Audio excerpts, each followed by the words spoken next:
On a eu tout à l'heure l'exposé du collectif dans la version courant chaud, un peu chaud bouillant, et moi ça va être un peu le courant plus froid, je suis désolé, plus méthodique peut-être, plus froid. Bon. Euh, c'est un philosophe Ernst Bloch qui aimait distinguer ça comme ça en politique, enfin les deux versions, courant chaud, courant froid étant plutôt argumentaire et courant chaud faisant appel plus directement, massivement à l'imagination. Voilà. Bon, pardonnez-moi donc pour, je vais un peu, voilà. Alors, mon exposé va être en fait en 5 parties. Je vais reprendre la question de la rencontre, essayer de caractériser quand même ce qu'est une rencontre. Ensuite, la rencontre avec la Tunisie, pour moi, personnellement, ou plutôt la non-rencontre avec la Tunisie, je vais vous expliquer pourquoi. Je ferai un petit détour par les nihilismes quand même aussi pour repréciser un peu ce que l'on entend par nihilisme dans le groupe, de manière un peu plus précise. Ensuite, je passerai à la catégorie affirmative de peuple, puisque l'idée, encore une fois, c'est face au nihilisme, qu'est-ce qu'on peut affirmer? Bon, de quelle manière peut-on affirmer quelque chose sous le nom de peuple? Et puis, j'expliquerai comment, à mon avis, on peut le formaliser, le peuple, sous la notion d'hétérophonie, que j'essaierai d'expliquer, et tout ceci débouchera sur une... Alors je vous en donnerai à ce moment-là plusieurs exemples, avec un film et puis une œuvre musicale. Alors le gros problème, c'est qu'on n'a pas une bonne sono, donc je ne sais pas trop si j'irai, dans quel détail je pourrais aller. Et puis je terminerai par ma proposition. Non, non, en fait, le câblage marche pas là-bas. Et donc, or, l'hétérophonie, c'est quelque chose qui suppose un développement dans l'espace. Tandis que là, on va passer par ça, donc c'est absurde, parce qu'il y a un développement comme ça qui est reconcentré en un point, puis reprojeté. Bon, enfin, on fait avec les moyens du bord. Hein. Et puis, je terminerai par ma proposition, voilà. Le tout, je vais essayer de tenir ça en 1 heure, sous la responsabilité de notre président bien-aimé, auquel on souhaite longue vie, etc. Selon les... Bien. Alors, rencontre. Repartons finalement très simplement cette méthode qui a ses limites, mais enfin qui a ses avantages aussi de l'étymologie. Rencontre, ça vient de mot encontre avec un R devant. Encontre lui-même est un mot en 2 parties. Il y a la partie contre qui désigne un contact. Ça vient du latin bien sûr, hein, du bas latin. Donc il y a contre veut dire un contact. In introduit l'idée d'opposition, en contre, comme on dit, à l'encontre de quelqu'un. Hein. Donc il y a l'idée qu'il y a un contact, mais qu'il y a une opposition avec in. Et le mot re désigne non pas, c'est pas l'idée de la répétition hein, dans l'étymologie en question, c'est l'idée d'une dynamique qui conduit à ça. Donc c'est-à-dire que le contact n'est pas initial, c'est pas comme quand vous êtes en contact avec un mur, mais il y a un mouvement qui mène à un contact avec opposition. Quand on dit opposition, ça veut dire opposition différentielle, ça veut dire simplement qu'il y a une différence, hein, ça ne veut pas forcément dire qu'on se bat contre, hein, c'est simplement il y a un contact avec opposition, il n'y a pas de fusion, quoi, hein, voilà. Donc il y a 3 idées, le contact, l'opposition au sens la différence, alors le même et l'autre, comme on veut, et puis d'une dynamique. Alors, voilà, rencontre désigne ça, et évidemment, il peut y avoir des rencontres positives, négatives, qui conduisent à des conflits, pas à des conflits, enfin, le dessin des rencontres est très varié. Alors, comme cette session, 4e session des rencontres est sous le signe personnel, j'ai essayé de réfléchir un peu quelle est ma rencontre personnelle avec la Tunisie, avec ce pays, avec son peuple, avec ses gens, avec sa culture. Alors la première chose que je dois dire, c'est que j'ai passé les 4 premières années de ma vie en Tunisie, et les 2 premières d'ailleurs à peu près à 100 mètres d'ici, puisqu'on habitait place Jeanne d'Arc. Je ne sais pas comment elle s'appelle, enfin place Jeanne d'Arc avec l'église Jeanne d'Arc, ce qui fait... Elle a changé de nom, mais... D'accord. Donc j'ai passé les 2 premières années de ma vie ici et les 2 suivantes à Carthage. Donc chaque fois que je viens ici, je vais voir ces... Rentrez, oui, vous êtes le bienvenu. Bonjour, monsieur. Le patron, Oui, je suis habitué à me Le mettre... patron. Je suis habitué à me mettre à la table de la présidence. C'est comme ça que je suis arrivé en politique. Toujours être Mais le audacieux. patron de quoi? J'ai pas compris. Le patron de l'hôtel. Ah, c'est vous le patron de l'hôtel? Ah bon, bah alors, merci, alors on est chez vous, en fait. Ah, d'accord. Oui, oui, bah alors j'allais dire bienvenue chez vous. D'accord. C'est de l'hospitalité, mais pas gratuite. Parce que je suis sfaxien. Oui, oui, non mais donc, voilà, donc j'ai passé mes 4 premières années de ma vie ici, entre 47 et 51. Mon père était ingénieur. Et je dois dire, mais alors je vais vous le détailler un peu après, la situation coloniale permet pas vraiment les rencontres, à mon avis. Je vais le reprendre de telle heure. Donc, en plus, c'était les 4 premières années de ma vie, donc évidemment, quand vous êtes tout petit, enfant, etc. Donc, je peux pas affirmer que j'ai rencontré la Tunisie à ce moment-là, parce qu'on était quand même... Enfin, moi, j'étais entièrement dans le milieu français colonial, dans des... Donc, j'ai gardé un souvenir ébloui, bien sûr, de la nature, etc. Mais les gens, pour moi, les gens, c'était les Pères Blancs. Voilà, les Pères Blancs, d'où j'ai acheté le livre.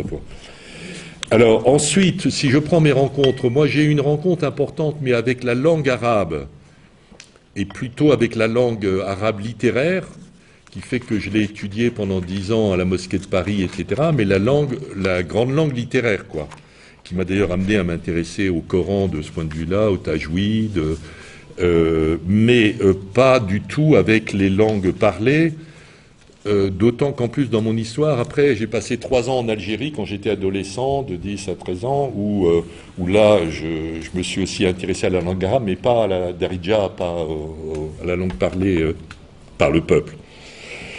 Donc là, c'est rencontre avec la langue arabe, mais qui est quand même très loin de ce qui se passe en Tunisie, parce que, si vous voulez, rapidement pour dire, Hayet a raconté notre rencontre, moi je ne vais pas la raconter aussi longuement, mais pour moi, ce qui a été décisif dans la rencontre avec Hayet à Nabeul, c'était que Hayet était partisante du Tunsi, de la langue parlée du peuple tunisien.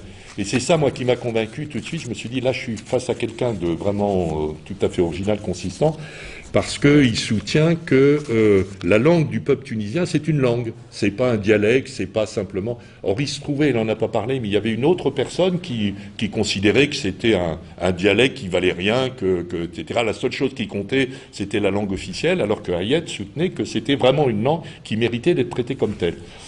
Et c'était ma conviction depuis longtemps. Et là, je me suis dit, bon là, c'est formidable, j'ai rencontré quelqu'un, et voilà. Alors, elle m'a rencontré par les mathématiques, enfin bon, sans en faire pour autant. Et moi, je l'ai rencontré par le Tunsi, sans pour autant faire du Tunsi, d'ailleurs. Donc, vous voyez bien le petit jeu de ping-pong entre nous. Voilà. Ensuite, il y a on est intervenu d'ailleurs avec Rudolf Ardeyev en 2015 pour différentes raisons. En particulier politique, c'était le moment où il y avait une révolte, il y avait une grève dans les mines de phosphate Ardeyev.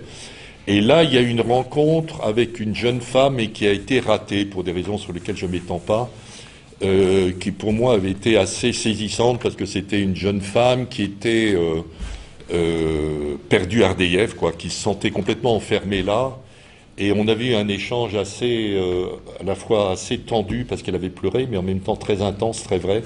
Et puis on n'a pas trouvé, pour des raisons sur lesquelles je ne m'étends pas, à le poursuivre, à lui donner... Donc c'est une rencontre ratée. Ce qui fait que ma seule rencontre réussie avec la Tunisie, c'est la rencontre de Hayet. Alors, ceci me paraît pas surprenant... Pardon ? En arabe, c'est la vie. Ah, c'est la vie en plus. Alors, oui, c'est vrai, oui, d'accord. t'es bien tombé. Oui, je suis bien tombé, voilà. T'es bien tombé, opportunément. Alors, ceci, finalement, n'est pas étonnant parce que je soutiens qu'il n'y a pas vraiment d'histoire commune, et je vais m'appuyer sur une déclaration de l'évêque d'Alger que je vais vous lire. À proprement parler, il n'y a pas d'histoire commune entre la France et la Tunisie. C'est-à-dire d'histoire subjectivée en commun, ou d'histoire amicalement partagée, qui ferait par exemple qu'on pourrait fêter ensemble telle ou telle date, On ne fête pas en France l'indépendance de la Tunisie le 20 mars 1956, et on ne fête pas davantage, à ma connaissance, en Tunisie, le protectorat français le 12 mai 1881. Enfin, si ça se faisait, ça m'étonnerait. Ah non, ce serait un contresens. Et tout de même, je prends cet exemple-là, Bourguiba n'a pas participé au défilé de la victoire contre l'Allemagne nazie qui s'est déroulé à Tunis le 20 mai 1943, car Bourguiba, de retour en Tunisie, le 8 avril, donc 2 mois avant, s'est aussitôt vu incarcéré par les forces françaises libres pour n'être libéré qu'en juin. Donc même la libération de la Tunisie des nazis n'a pas été fêtée avec les Tunisiens. Cette absence de véritable histoire commune... On a détrôné le Bey, le 15 mai, le jour de la... Ah oui, d'accord, Ah, oui. Le jour de la manifestation. Le 12 mai, le 20 mai 1943. Le 15 jours et 5 jours après. Mais attends, le Bey, il avait disparu avec l'Empire ottoman, attends. Ah non, il était resté encore. C'est ça la définition du protectorat, c'est qu'on garde le Bey et l'administration. Ah oui, d'accord. Oui, d'accord. Donc il y avait immense Bey, le Bey du peuple. D'accord, ah oui, d'accord. Il a été exilé. Hein. Bon voilà, donc il n'y a pas d'histoire commune, vous voyez, il n'y a pas de date dans laquelle on pourrait dire France et Tunisie, on partage la chose. Même cette libération-là n'a pas été le cas, puisque Bourguiba était emprisonné par les Français. Cette absence d'histoire commune est, à mon avis, un trait général des rapports entre pays colonisateurs et pays colonisés. Ainsi, face aux politiques agressives de l'État français vis-à-vis de l'Algérie actuellement, vous le savez tous, Jean-Paul Vesco, évêque d'Alger, qui a lui-même la double nationalité, française et algérienne, déclaré récemment « Il n'y a pas eu un jour d'histoire commune entre la France et l'Algérie ». Alors je vous lis ce qu'il a... c'est une déclaration qu'il a faite en avril 2025 dans un journal algérien. Je vous donne le résumé qui est en haut. On dit souvent que l'Algérie, et ça vaut à mon avis tout à fait pour la France et la Tunisie, hein. On dit souvent que l'Algérie et la France sont liées par 130 ans d'histoire commune. Une telle affirmation est trompeuse. Ma conviction est qu'il n'y a pas eu un jour d'histoire commune entre la France et l'Algérie. Il y a bien sûr eu beaucoup d'histoires humaines communes entre les personnes, malgré le fait que certains étaient citoyens quand les autres ne l'étaient pas. Mais une chose est la valeur inestimable de belles histoires individuelles de fraternité, une autre est l'histoire entre les peuples. C'est celle-là qui s'inscrit dans les mémoires collectives. Il aurait pu y avoir un jour d'histoire commune entre la France et l'Algérie le 8 mai 1945. La fin de la Seconde Guerre mondiale aurait pu être un jour de communion, comme un pays en connaît peu dans son histoire. Mais ce fut à Sétif, comme vous le savez, un bain de sang, 30 000 morts, l'un des points les plus noirs de notre mémoire que je ne peux donc appeler commune. Ma conviction est que l'Algérie et la France sont davantage liées par leur futur que par leur passé. Je crois ça très juste, et en tous les cas, dans mon rapport avec la Tunisie, ça vaut. Donc je peux personnellement témoigner de cette absence d'histoire commune, tant avec la Tunisie qu'avec l'Algérie, où j'ai aussi vécu 3 ans. J'y reviendrai un peu plus tard. Alors, qu'est-ce que c'est qu'une rencontre dans un monde contemporain? À mon avis, une rencontre telle qu'elle nous intéresse, c'est une rencontre qui étend le monde contemporain. Alors, pour le formuler, je le prendrai avec cette phrase qui est un peu un fétiche, un mot d'ordre. Il n'y a pas que ce qu'il y a. C'est l'idée que, si vous voulez, il n'y a pas que ce qui est là à l'évidence de tout le monde. Il y a des choses, alors je ne dirais pas forcément invisibles, imperceptibles, mais des choses, des possibles qui ne sont pas partagés par tout le monde.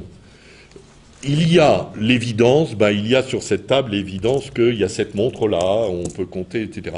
Mais il n'y a pas que ce qui est les faits qui sont partageables par tout le monde. Alors ceci peut se décliner, je vous lis la liste simplement pour que vous voyez un petit peu l'idée sous-jacente. Il n'y a pas que ce qui est avéré, car il y a aussi ce qui est latent, peut-être que tu appelles l'invisible. Il n'y a pas que le factuel, car il y a aussi l'imaginé, qui est évidemment différent selon les gens, sur lequel il n'y a pas de consensus. Il n'y a pas que ce qui est effectif, car il y a aussi ce qui est possible. Il n'y a pas que ce qui est déjà donné, car il y a aussi ce qui est à venir. Il n'y a pas que ce qui est, car il y a aussi ce qui arrive. Donc ça, c'est d'ailleurs un problème de l'ontologie, hein, l'être, mais il y a aussi ce qui arrive. Au passage, c'est ce que Badiou a développé dans l'être et l'événement. Il n'y a pas que l'être, mais il y a aussi ce qui arrive à l'être, l'événement. Il n'y a pas que l'être, car il y a aussi des événements. Il n'y a pas que le déjà là, car il y a aussi l'au-delà du déjà là. Il n'y a pas que les échanges, car il y a aussi des rencontres, ça c'est pour nous. Il n'y a pas que des échanges, les échanges touristiques, je te donne ça, tu me donnes ça, on marchande, etc. Ça c'est l'ordre établi des choses, mais il y a aussi des rencontres, quelque chose en plus, impossible, quelque chose qui s'ouvre. Il n'y a pas que l'ordre établi, car il y a aussi des révoltes logiques, là je fais référence évidemment au thème de Rancière. Il n'y a pas que des corps et des langages, car il y a aussi des vérités. Ça, c'est un axiome, pour ceux que ça intéresse, dans Logique des mondes de Badiou. Il n'y a pas que la réalité apparente, car il y a aussi du réel insaisissable. Il n'y a pas que l'état répertorié des choses, car il y a aussi des capacités insues. Ça, c'est une chose très importante, mais on parlait dans l'éducation. C'est-à-dire, finalement, ce dont on est capable, on ne le sait pas. Et il faut être en situation pour éventuellement que ça se révèle. Mais ce n'est pas une chose qui est donnée sur la table. Il n'y a pas que l'existence objectivable, car il y a aussi l'existence subjectivante. Bon, je ne m'étends pas, c'est un peu du jargon, hein, mais enfin, vous voyez l'idée. Il n'y a pas que le conformisme confortable, car il y a aussi des potentialités enfouies. Il n'y a pas que le pragmatisme intéressé, car aussi il y a le désintéressement gratuit. Il n'y a pas que des reflets entre infrastructure et superstructure, car il y a aussi des émergences. Ça, c'est dans la pensée marxiste. Enfin bon, etc. Voilà. Décliner ça. Donc l'idée, c'est que les rencontres qui nous intéressent, en tous les cas, oui, qui nous intéressent, c'est des rencontres qui se mettent sous ce signe-là. Il n'y a pas que ce qu'il y a. C'est-à-dire que la rencontre, tout d'un coup, indique une possibilité nouvelle, une ouverture, une émergence, etc. Et évidemment, en ce sens-là, c'est pas les rencontres des guerres, qui sont au contraire, c'est, bon, il y a mon intérêt, ton intérêt, hop, et puis on fait la guerre. Alors, face à ce qui s'oppose à ça, c'est le nihilisme, ou plutôt les nihilismes. Alors, pour préciser aussi, là, on fait comme un petit cours le nihilisme pour les nuls. Enfin, pardonnez-moi, c'est pas que vous êtes les nuls, hein, mais c'est une manière de condenser un peu ce qu'on a essayé de clarifier dans nos rencontres précédentes. Appelons nihilisme les orientations de pensée et d'action qui ne voient comme horizon stratégique pour l'humanité que rien, que le rien. Le nihil en latin, hein, voilà. Alors, en fait, il faut penser qu'il y a trois formes de nihilisme, hein, et pas simplement une seule, qui rivalisent entre elles. Alors, le plus connu, c'est le nihilisme actif, qui a été... Les deux premiers ont été mis en évidence par Nietzsche, hein, je vous signale, à la fin de la généalogie de la morale. On est en 1886, si je ne me trompe pas. Le nihilisme actif qui soutient qu'on ne peut réellement vouloir, désirer, espérer que le rien. C'est-à-dire la destruction et la mort. On va l'anéantissement, quoi. Bon, vous connaissez les fascistes espagnols, viva la muerte, vive la mort. Voilà, la seule chose qu'on peut vouloir, c'est la mort, l'anéantissement. Alors, nihilisme actif, qui est très vivant, parce qu'au moins il donne le sentiment aux gens de faire ça, le sentiment d'exister, quoi. Au moins on existe intensément juste avant de se détruire. On existe intensément que juste avant d'être anéanti.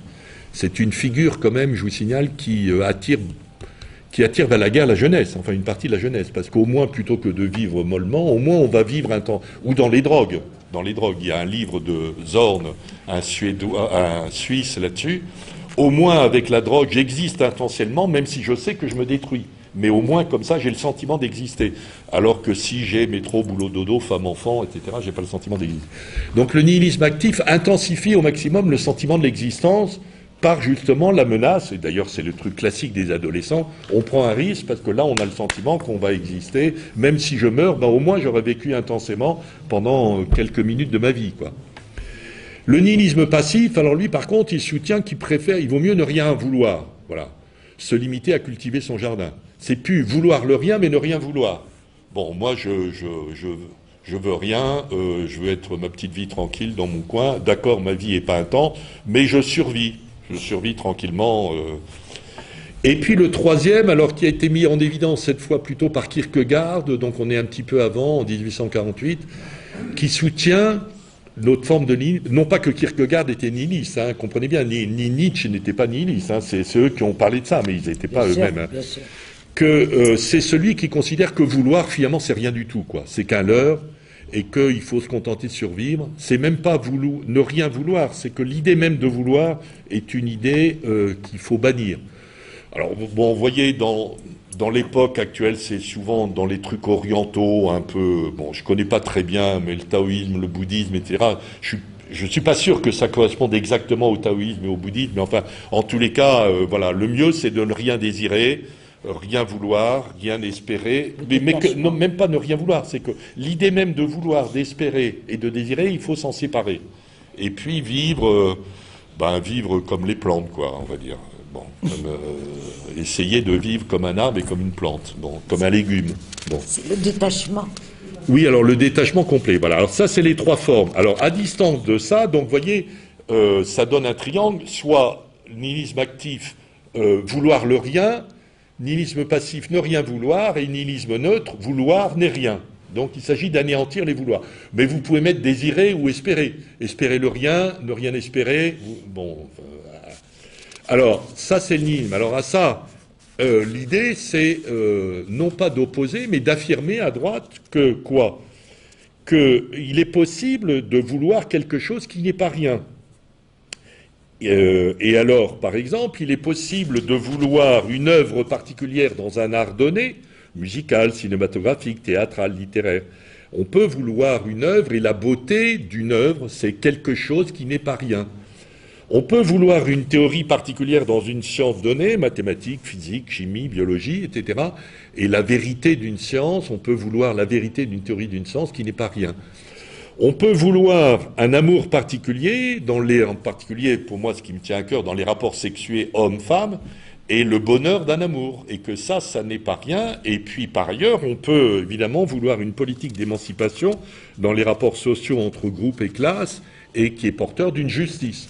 Donc, face à ne rien vouloir, etc., l'idée, c'est de mettre en avant qu'on peut vouloir, et que ça a un sens, quelque chose qui n'est pas rien, la beauté, la vérité, le bonheur, la justice, d'une politique, pas en général, hein, pas des considérations générales, mais de manière très spécifiée. Le bonheur d'un amour particulier. Voilà, bon. C'est ça qu'on appelle un point, dans nos trucs, point P-O-I-N-T, hein, pas le point P-O-I-N-G, à coup de poing, dont c'était la blague de Hayek. Voilà, alors ça c'est un peu notre cadre général. Voilà, on est le trou noir à gauche de l'anéantissement, mais on peut vouloir, et à chaque fois c'est quelque chose de spécifié, hein, c'est pas des valeurs générales. Je suis pas en train de dire la valeur de la beauté des arts, ça. À dire vrai, par exemple dans mon cas, les arts en général, je m'en fous. Moi ce qui m'intéresse c'est un art, la musique. C'est un problème avec Rudolph qui, lui, soutient le cinéma, etc. Bon, donc, je ne parle pas de valeur philosophique, je parle de la beauté musicale, oui, ça c'est... Et puis la beauté musicale, pas de toute musique, hein, de certaines musiques, bon. Donc des points, des choses précises. Alors, attendez, je surveille mon truc. Non, mais ça va, je suis dans les temps. Alors... De ce point de vue-là, je pense qu'il faut affirmer la catégorie de peuple. C'est ça que je cherche, c'est-à-dire arriver à arracher la catégorie de peuple au populisme, à un usage des populistes des chiens, et constituer la problématique ou la perspective du peuple comme une perspective affirmative. Et pour cela, ma thèse, c'est que au cœur d'un peuple, pour qu'il existe un peuple, ce qui est au cœur d'un peuple, c'est les femmes du peuple. Ça, c'est une conviction que j'ai, qui relève pas du tout d'un féminisme, hein, c'est pas du tout cette question-là. C'est d'ailleurs une expérience très, très pratique, etc., qu'il n'y a de peuple que si, au cœur de ce peuple-là, il y a quelque chose qui se présente comme les femmes du peuple. Alors ça, je vais y revenir sur ça dans ma proposition finale. Avant cela, je voudrais vous expliquer comment je propose de formaliser la notion de peuple par l'idée d'hétérophonie. Formaliser, ça revient à lui dire, on lui donne une forme symbolique, une forme, voilà. Vous savez que l'humanité, finalement, pense les choses elle a son imaginaire, mais finalement un imaginaire n'a de prise sur quelque réel, et pas simplement une divagation, etc., que s'il est capable elle est capable de la symboliser, de lui donner une forme. Au passage, c'est d'ailleurs ce qui m'intéresse beaucoup dans les mathématiques, c'est que les mathématiques, c'est une formalisation. Ça s'écrit à la lettre, il y a des équations, etc. Voilà. Alors moi, évidemment, dans la musique, ce qui m'intéresse, c'est aussi la dimension de formalisation de la musique, c'est-à-dire le fait qu'elle soit écrite. J'écris les partitions. Ce qui, évidemment, c'est pas simplement improvisé. Mais l'écriture, c'est une forme de symbolisation. Alors, l'idée donc c'est de formaliser ce qu'est un peuple en composant une hétérophonie. Alors, ça c'est un mot qui a une histoire musicologique par contre, sur laquelle je ne m'étends pas, mais que je vous propose d'intelliger, de comprendre de cette manière-là. Alors, le plus simple, c'est de le faire à partir justement de ce qui serait une vraie rencontre. Ouais, bon, j'oppose les fausses rencontres, les rencontres de la guerre, avec une vraie rencontre, c'est-à-dire une rencontre qui ouvre quelque chose, qui est sous le signe de « il n'y a pas que ce qu'il y a », qui va ouvrir une possibilité. C'est ça que j'appelle une vraie rencontre. Une vraie rencontre s'initie par un échange, un dialogue entre deux parties. Appelons cette émulation une antiphonie. Antiphonie, c'est-à-dire que vous avez deux voix qui se répondent. Vous voyez, question-réponse, quelque chose de ce type-là. En musique, ça a une histoire, hein, ça c'est ce qu'on appelle d'ailleurs le répon. Un répon, R-E-P-O-N-S, où il y a une antiphonie entre deux chœurs. Le début de la Passion son Saint-Matthieu, il y a deux chœurs, un chœur à gauche, un chœur à droite qui se répondent, etc. Après, une vraie rencontre se poursuit en constituant une position commune, partagée par les deux parties. Appelons cette coopération une polyphonie. Une polyphonie, c'est lorsque plusieurs voix partagent la même idée. Ne disent pas exactement la même chose, mais disent la même idée de manière différente, variée, mais qui est compossible. En général, musicalement, c'est lorsqu'il y a un thème, par exemple, vous avez un seul thème, et puis, dans une fugue, vous avez quatre voix qui disent le thème, mais de manière différente, mais qui sont compossibles entre elles. C'est pas successif. Donc, une polyphonie, c'est lorsque il y a une idée partagée qui est dite simultanément par les gens, non pas en homophonie, en disant la même chose, mais en disant des choses variées. C'est ce que la musique arabe n'est jamais parvenue à faire. Ben oui, ça c'est, ben oui, ça je sais bien, oui, c'est tout le problème. Mais c'est parce qu'il y a un problème de l'harmonie derrière. Hein. Il y a une autre question qui est le passage du mode à l'harmonie. C'est pas anthropologique. Bon, alors là, mais c'est en particulier une des raisons de mon blocage sur la musique arabe est monophonique, effectivement. Bon. Mais à mon avis, parce qu'il y a un problème de l'harmonie derrière, mais là, ne nous lançons pas dans les... Encore que c'est passionnant, mais bon. Après, une vraie rencontre, cependant, ne conduit pas à une fusion du tout, mais préserve les spécificités des deux parties qui savent coexister paisiblement. Appelons ce côté-là alors c'est moi qui invente le mot, une juxtaphonie. Vous voyez, juxtaposition, bon. De la même manière, je fusionne pas avec Hayet. C'est quand même clair qu'on a des tempéraments assez, assez différents. Donc il y a aussi un côté juxtaposition, on est différent, on va pas fusionner. Et donc au total, une vraie rencontre intrique quoi? Un dialogue, ce que j'appelle antiphonie, un commun, une idée commune, j'appelle ça polyphonie, et une simple juxtaposition. Et cette coexistence générale, c'est ce que j'appelle une hétérophonie. D'accord? Alors, bon là, dans mon petit schéma, il est un peu compliqué, je ne vais pas trop m'étendre, mais c'est un truc qu'on appelle un hexagone logique, des contraires, mais je ne veux pas... Bon. Et simplement pour souligner, vous voyez les petites flèches qui renvoient à l'extérieur en gris, c'est les oppositions, c'est-à-dire que la polyphonie s'oppose à l'homophonie. L'homophonie, c'est une seule voix. On dit tous la même chose. L'antiphonie s'oppose à la monophonie. Monophonie, c'est une seule personne qui parle. Et puis la juxtaphonie s'oppose à la cacophonie. La cacophonie, c'est tout le monde parle en même temps, mais on s'écrase les uns les autres. Voilà. Donc, d'une façon, cette hétérophonie s'oppose à l'homophonie. Tout le monde dit la même chose. À la monophonie, il n'y en a qu'un qui parle, ou à la cacophonie, tout le monde parle en même temps. Et puis, je vous signale, par exemple, moi ça m'a toujours frappé, c'est pour ça que j'ai été toujours contre la fête de la musique en France, mise en place par le sinistre Jack Lang. En fait, ça aboutit dans la rue à ce que tout le monde est là, et puis chacun pousse son potentiomètre, histoire d'écraser le copain, quoi. Au lieu de faire la musique ensemble, c'est la cacophonie générale. C'est vraiment le contraire de la musique. Hein. La musique, c'est quand on... justement, quand on se rencontre, quand on essaye de... Éventuellement, il peut y avoir une émulation, hein, il peut y avoir un dialogue, mais enfin, c'est pas la cacophonie, quoi. Bon, alors, j'avance l'hypothèse plus générale suivante que toute hétérophonie formalise une dynamique interne de type populaire, c'est-à-dire faisant coexister différentes composantes dans le peuple qui intriquent des coopérations internes au peuple, des émulations. Ah ben non, moi c'est mieux que toi, oui, mais enfin bon, pas pour l'écraser, mais des émulations, et des tranquilles juxtapositions. On est côte à côte, etc. Alors, moi, un des aspects de mon projet compositeur, c'est de formaliser ça musicalement, c'est-à-dire de faire musique de ça. Alors, si vous voulez, les hétérophonies musicales, je vais vous en présenter des exemples, vous les faire écouter. C'est un peu l'image que j'ai, c'est comme vous êtes dans une ville le soir, assez bruyante, animée, vous ouvrez la fenêtre, et puis vous entendez des musiques, des sons qui viennent de différentes choses, et qui est comme pour vous l'emblème du peuple de la ville tel qu'il existe avec ses différentes entités. Voilà. Certaines sont simplement juxtaposées, mais il peut y avoir des échos, etc. Voilà, c'est composé un espèce de paysage sonore comme ça. Alors, je vais vous en donner, je vais voir si je prends les 3 exemples. Enfin, on va commencer par le premier. Le premier, c'est un film qui s'appelle Mur de Gaza, que j'ai fait avec Rudolf, qui était basé sur un voyage que j'avais fait... Ah mais non, celui-là, non, c'est pas celui-là, pardon. Qui est basé sur des photos qu'avait fait...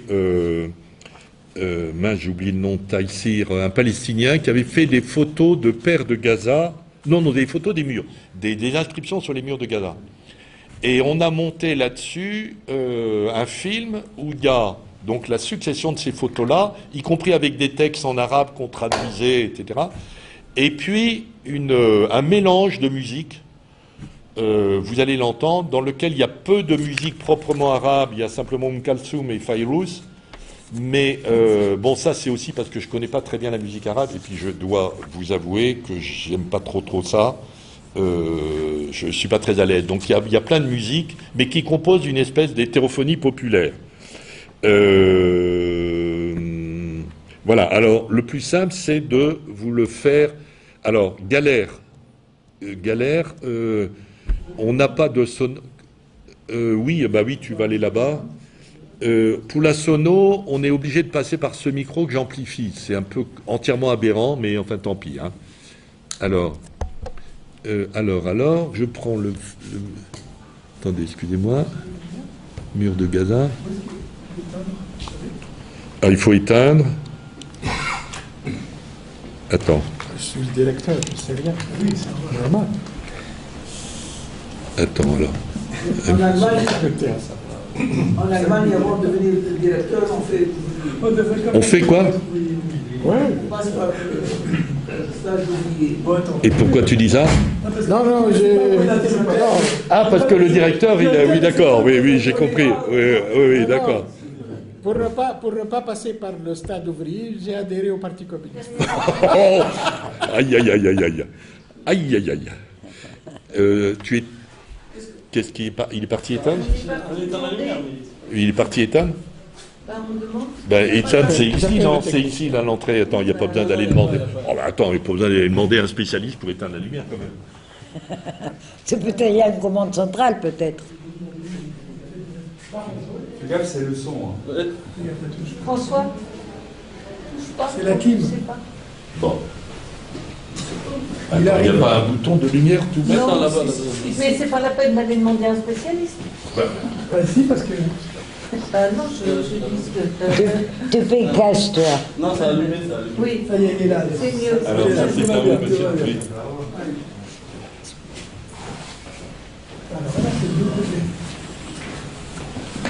C'est pas pour vous Oh, encore, vous baissez encore? Oui, voilà, très bien, merci, monsieur. C'est pas pour vous blesser. Quoi? Parce que moi, je dois partir. Oui, oui, et bien.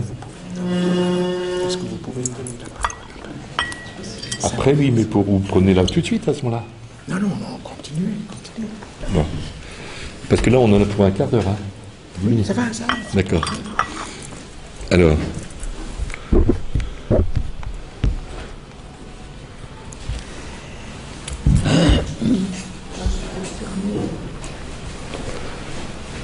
Taïsir, voilà, j'avais oublié le nom, pardonnez-moi.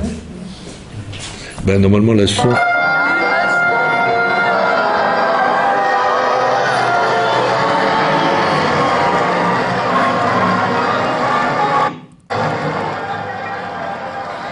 va là-dedans? Oui.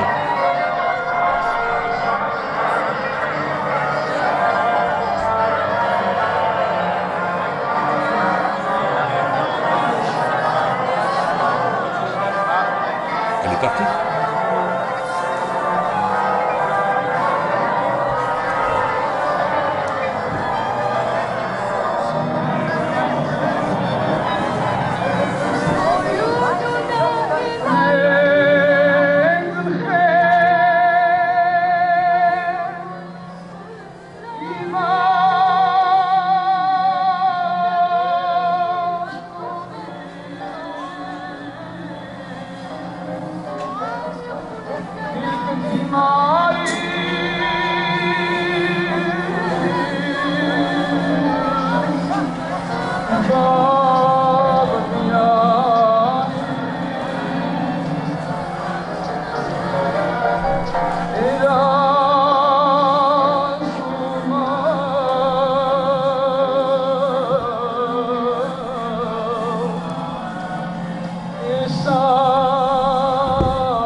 Donc oui, c'est la version.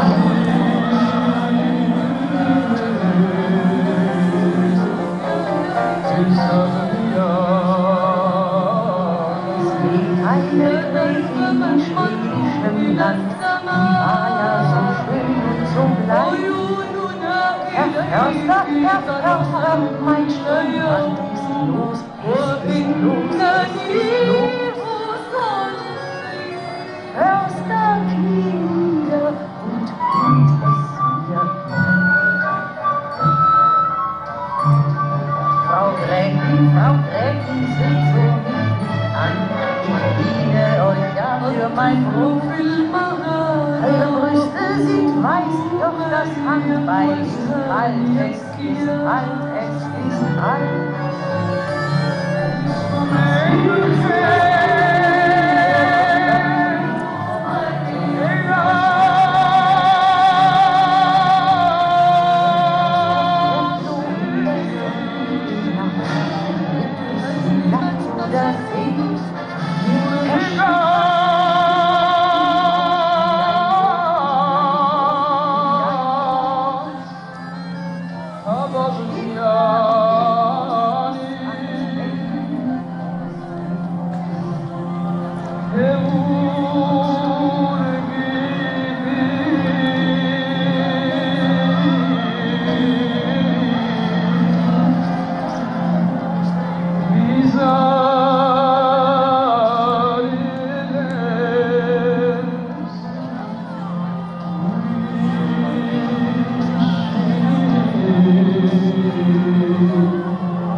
Voilà.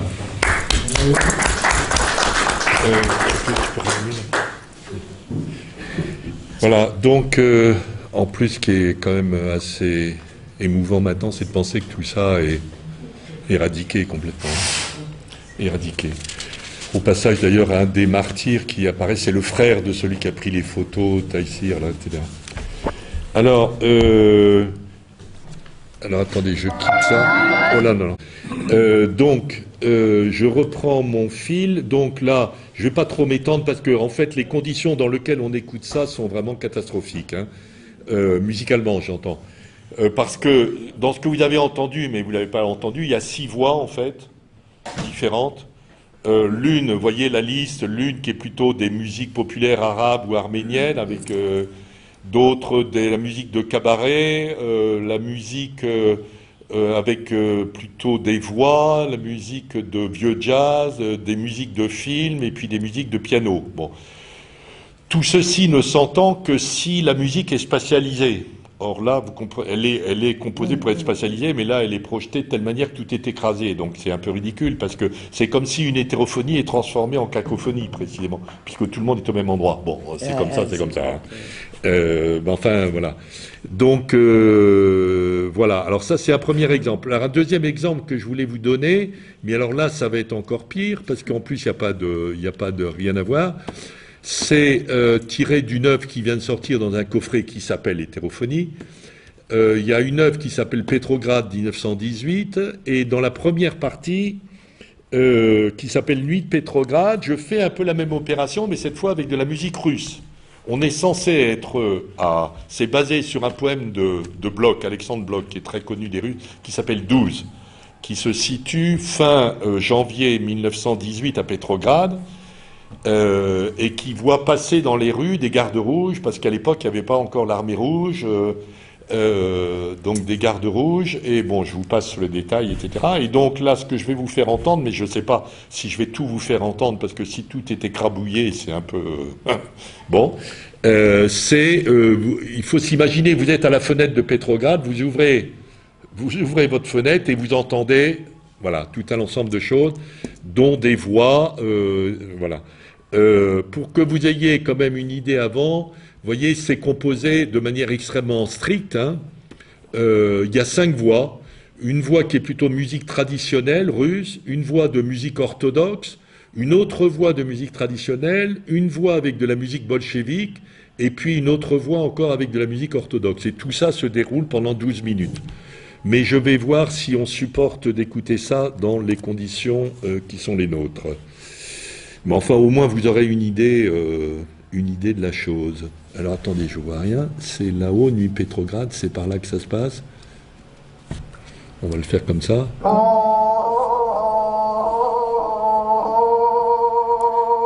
Alors là, il n'y a rien à voir. Hein.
Bon, j'arrête, excusez-moi, parce que, bon, là, vraiment, tout est transformé en une cacophonie, quoi. Je suis vraiment désolé, mais ça vous donne pas vraiment envie de... Bon, c'est les conditions. Normalement, c'est spatialisé, donc on respire là-dedans, alors que là, on étouffe parce que tout est cacophonie.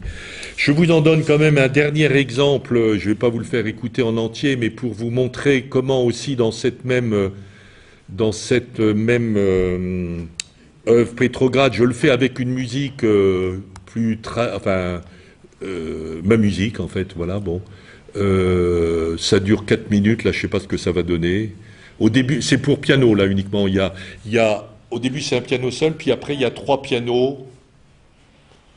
Bon, je vais pas m'étendre là-dessus, puis je vais voir ce que ça donne. Si c'est trop cata, on arrête. Ça dure 4 minutes normalement. Le début est plus... Postlude. Ah non, excusez-moi, je me suis trompé. Ça c'est monophonique, hein.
Alors maintenant, c'est maintenant le déchaînement hétérophonique.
Bon, voilà, c'est encore plus chaud que le courant, très chaud là, par rapport à... Mais bon, c'est vraiment... Enfin, bon, je suis désolé pour les conditions. Alors... Pardon ? Oui, c'est pour ça que je l'ai passé en... Parce qu'il y a une homogénéité harmonique, mais passons sur le... Alors, voilà, je veux en venir maintenant donc à ma proposition, qui est... donc, je vous passe ça, c'était ce qu'on a entendu. Voilà. Alors, ma proposition, c'est celle-ci. C'est à la rencontre d'eux.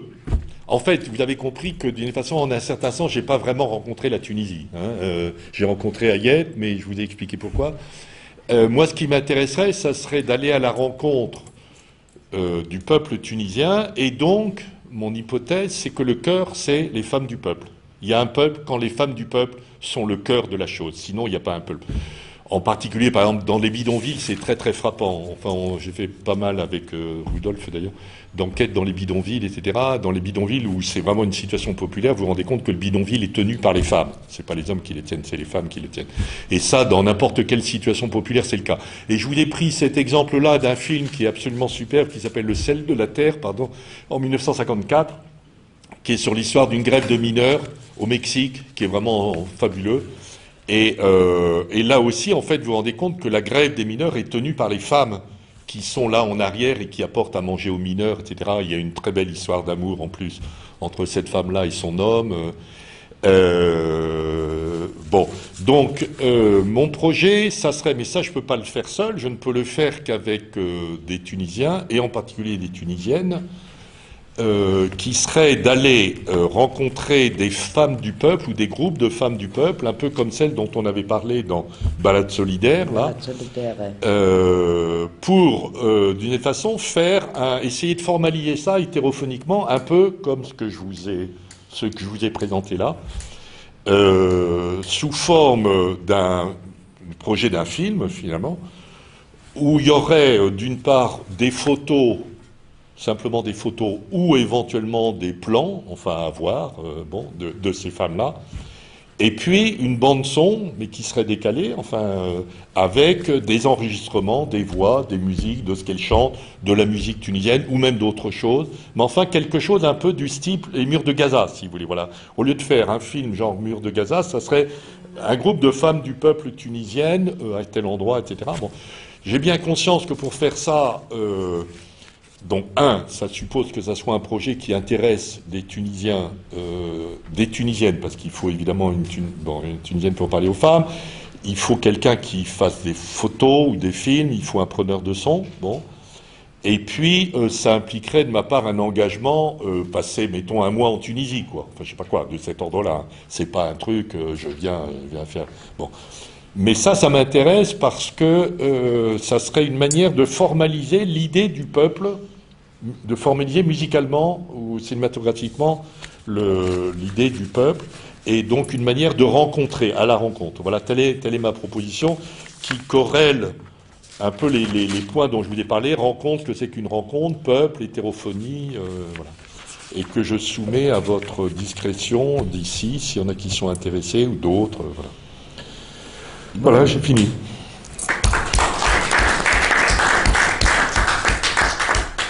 J'ai tenu mon temps, 1 heure, si je décompte. Dans ce que tu as dit par rapport à ta proposition, je vois